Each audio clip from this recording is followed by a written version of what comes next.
আসসালামু আলাইকুম। সংবাদে আপনাদের সবাইকে স্বাগত জানাচ্ছি। আমি ফিরোজ তোহা। শুরুতেই সংবাদ শিরোনাম।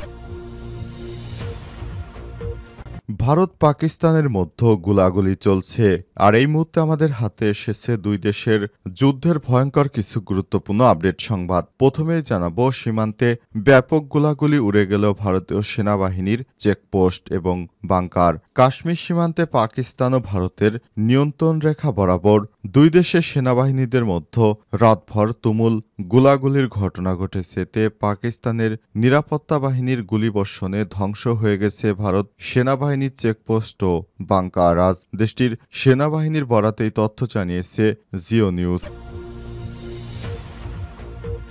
এরপর জানাবো, দিল্লির মার্কেটে ভয়াবহ আগুন। ভারতের রাজধানী নয়াদিল্লির একটি জনপ্রিয় মার্কেটে দিল্লি হাটে ভয়াবহ আগুন লাগার ঘটনা ঘটে। সম্পূর্ণরূপে পুড়ে ছাই হয়ে গেছে ২৫ থেকে ৩০টি দোকান। গত সন্ধ্যা থেকে মধ্যরাত পর্যন্ত এই আগুনের ঘটনা ঘটে। খবর ভারতীয় সংবাদ মাধ্যম এনডিটিভির। ভারতীয় সংবাদ মাধ্যমটি বলেছে, অগ্নিকাণ্ডের ঘটনায় ছবিতে বাজারের স্টলের উপরে ঘন ধোঁয়ার বিশাল মেঘ জমে থাকতে দেখা গেছে। ঘটনাস্থলে আগুন নেভাতে দিল্লির ১২টি ফায়ার সার্ভিস এর চেষ্টায় অবশেষে রাত ১২টার পর আগুন নিয়ন্ত্রণে আসে। এদিকে নাইজারে ৫ ভারতীয়কে অপহরণ। নাইজারের পশ্চিমাঞ্চল থেকে ৫ ভারতীয়কে অপহরণ করা হয়েছে। গত সপ্তাহে বন্দুকধারীদের মধ্যে হামলা শুরু হলে এই ঘটনা ঘটে। ওই হামলায় ডজনখানেক সৈন্য নিহত হয়েছে। নাইজেরিয়ান নিরাপত্তা বাহিনীর দুটি সূত্র এবং ভারতীয় কর্মকর্তারা এক বিবৃতিতে এই তথ্য নিশ্চিত করেছেন। খবর রয়টার্সের। এদিকে ইসরায়েলের হয়ে গুপ্তচর বৃত্তির অভিযোগে ইরানে একজনের ফাঁসি কার্যকর। দখলদার ইসরায়েলের এক মোসাদের গোয়েন্দা সংস্থার সদস্যকে ইরানে গ্রেপ্তার করা হয়েছে। ২০২০ সাল থেকে তিনি ইসরায়েলের হয়ে ইরানের ভিতরে থেকে গুপ্তচর বৃত্তি করছিলেন। তিনি মোসাদকে সহায়তা করছিলেন। তার নাম মোহসেন ল্যাঙ্গানেশিন নামে ওই ব্যক্তি। দোষী সাব্যস্ত হওয়ার পর তার ফাঁসি কার্যকর করেছে ইরান। বিভিন্ন অভিযান পরিচালনায় মোসাদের হয়ে কাজ করতেন তিনি। এর মধ্যে ইরানের ইসলামী বিপ্লবী গার্ডের একজন কর্নেলকে হত্যার ঘটনায় তার সম্পৃক্ততা ছিল। এবং সর্বশেষ জানাবো, মধ্যরাতে জাকসু নির্বাচনের তফসিল ঘোষণা। জাহাঙ্গীরনগর বিশ্ববিদ্যালয়ে দীর্ঘ প্রতীক্ষার পর অবশেষে কেন্দ্রীয় শিক্ষার্থী সংসদ বা জাকসু হল নির্বাচন ৩১শে জুলাই অনুষ্ঠিত হবে। গত মধ্যরাতে জাকসু নির্বাচনের তফসিল ঘোষণা করা হয়েছে। প্রিয় দর্শক, এতক্ষণ শুনছিলেন সংবাদ শিরোনাম, এবারে বিস্তারিত। তবে তার আগে বন্ধুরা, অনুরোধ থাকবে এই সংবাদটিতে একটি লাইক দিন। এই চ্যানেলে আপনি নতুন হয়ে থাকলে আমাদের সংবাদটি দেখতে দেখতে চ্যানেলটি সাবস্ক্রাইব করে রাখুন। কমেন্ট করে বন্ধুরা আপনার মূল্যবান মতামত জানিয়ে দিন আপনি বিশ্বের কোন দেশ থেকে বা বাংলাদেশের কোন স্থান থেকে আমাদের সংবাদটি দেখছেন এবং শুনছেন। আর বন্ধুরা, ভারত পাকিস্তান যুদ্ধে আপনি কোন দেশকে সমর্থন করেন কমেন্ট করে জানিয়ে দিন। এবারে বিস্তারিত।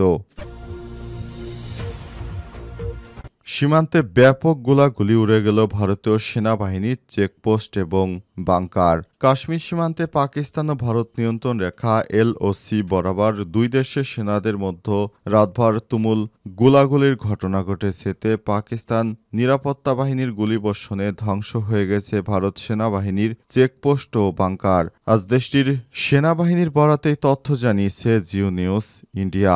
সংবাদ মাধ্যমটি বলছে, ভারতীয় সেনারা বিনা উস্কানিতে ছোট অস্ত্রের গুলি চালিয়ে যুদ্ধবিরতি চুক্তি লঙ্ঘন করে গুলিবর্ষণ শুরু করে পাল্টা জবাব দেয় পাক সেনাবাহিনী। ভারত নিয়ন্ত্রিত কাশ্মীরে ভয়াবহ হামলার ঘটনায় ২৬ জন নিহতর ঘটনার পর পারমাণবিক শক্তিধর দুই প্রতিদ্বন্দ্বী দেশের মধ্যে চলমান উত্তেজনার মধ্যেই এমন দাবি করল পাকিস্তান। দেশটির সেনাবাহিনী জানিয়েছে ২৯ থেকে ৩০ এপ্রিল এবং ১ এপ্রিল রাতে ভারতীয় চেকপোস্টটি ধ্বংস করেছে তারা। এছাড়াও নিরাপত্তা সূত্রের বরাতে জিও নিউজ আরও জানিয়েছে, পাকিস্তানের প্রতিশোধমূলক হামলায় ভারত অধিকৃত জম্মু ও কাশ্মীরের চকপুত্র পোষ্য বেশ কয়েকটি বাংকারও কার্যকরভাবে ব্যাপকভাবে ধ্বংস হয়ে গেছে। দেশটির নিরাপত্তা কর্মকর্তা সূত্রের মতে ভারতীয় সেনারা কিয়ানি এবং মন্ডল সেক্টরে বিনা উস্কানিতে ছোট অস্ত্রের মাধ্যমে গুলি চালায়। এরপর পাকিস্তান সেনাবাহিনী যথাযথভাবে ভারতের বাংকার এবং তাদের সেনা ছাউনি গুড়িয়ে দিয়েছে। একই সঙ্গে ভারতীয়দের হুমকি দিয়ে পুরোপুরি প্রতিহত করেছে পাকিস্তান সেনাবাহিনী। বিষয়টি নজরে আসার পরই সেখানে অতিরিক্ত ভারতীয় সেনাবাহিনী মোতায়েন করা হয়েছে। তবে বর্তমান পরিস্থিতি শান্ত রয়েছে। দিল্লির মার্কেটে ভয়াবহ আগুন। ভারতের রাজধানী নয়াদিল্লির একটি জনপ্রিয় মার্কেটে দিল্লি হাটে ভয়াবহ আগুন লাগার ঘটনা ঘটেছে। সম্পূর্ণরূপে পুড়ে ছাই হয়ে গেছে মার্কেটের ২৫ থেকে ৩০টি দোকান। বুধবার ৩০শে এপ্রিল সন্ধ্যার পরেই আগুন লাগার খবর পাওয়া যায়। রাত ১২টা পর্যন্ত এই আগুন জ্বলতে দেখা গেছে। ভারতীয় সংবাদ মাধ্যমটি বলছে, অগ্নিকাণ্ডের ঘটনায় ছবিতে বাজার স্টলের উপরে ঘন ধোঁয়া, বিশাল মেঘ দেখা যাচ্ছে। ঘটনাস্থলে আগুন নেভাতে কাজ করছে দিল্লির ফায়ার সার্ভিসের ১২টি ইউনিট। এ বিষয়ে ফায়ার সার্ভিস জানিয়েছে, রাত ৮টা ৫৫ দিল্লি হাটে আগুন লাগে। ঘটনাস্থলে তাদের ১২টি ইউনিট কাজ করছে। তবে আগুন এখনো কোনো হতাহতের খবর পাওয়া যায়নি। এদিকে রাত ১০টার দিকে সামাজিক যোগাযোগ মাধ্যম টুইটারে দিল্লির মন্ত্রী কপিল মিশ্র জানিয়েছেন, আগুন যখন নিভিয়ে ফেলা হয়েছে আগুনে কোনো হতাহতের খবর পাওয়া যায়নি, তবে সেখানে মার্কেটগুলো পুড়ে ছাই হয়ে গেছে। প্রতিবেদনে বলা হয়েছে, দক্ষিণ দিল্লির আইএনএতে অবস্থিত এই বাজারে প্রায় ২৫ থেকে ৩০টি স্টল সম্পূর্ণরূপে পুড়ে ছাই হয়ে গেছে। একজন প্রত্যক্ষদর্শী জানিয়েছেন, অগ্নিকাণ্ডে বেশ কয়েকজন ব্যবসায়ী তাদের মালামাল হারিয়েছেন। এই বাজারটি ভারতের গ্রামীণ বাজার হিসেবে পরিচিত ছিল। এখানে স্টল রয়েছে সারা দেশের বিভিন্ন ধরনের শিল্পের। এছাড়াও ভারতের বিভিন্ন অঞ্চলের খাবারের দোকান ছিল এসব মার্কেটে। নাইজারে ৫ ভারতীয়কে অপহরণ। নাইজারের পশ্চিমাঞ্চল থেকে ৫ জন ভারতীয়কে অপহরণ করা হয়েছে। গত সপ্তাহে বন্দুকধারীদের মধ্যে হামলা শুরু হলে এই ঘটনা ঘটে। এই ঘটনায় ডজন খানেক সৈন্য নিহত হয়েছে। নাইজারে নিরাপত্তা বাহিনীর ২টি সূত্র এবং ভারতীয় কর্মকর্তার এক বিবৃতিতে এই তথ্য জানিয়েছে। আজ এক বিবৃতিতে দেখা গেছে সব বিষয় খবর রয়টার্স। গত শনিবার রয়টার্সের প্রতিবেদনে বলা হয়েছে, ত্রিসীমান্ত অঞ্চল সাইকোরাতে হামলায় ১২ জন সৈন্য নিহত হয়েছে, যেটি পশ্চিম আফ্রিকার সাহেল অঞ্চলে অবস্থিত, যেখানে নাইজার, বুর্কিনা ফাসো এবং মালি এক সূত্রে এসে মিলেছে। দুটি নিরাপত্তা সূত্র জানিয়েছে, আহরণের শিকার ৫ জন নাইজারের কানদাজি বাদ প্রকল্পে ভারতীয় একটি কোম্পানির হয়ে সেবা প্রদান করত।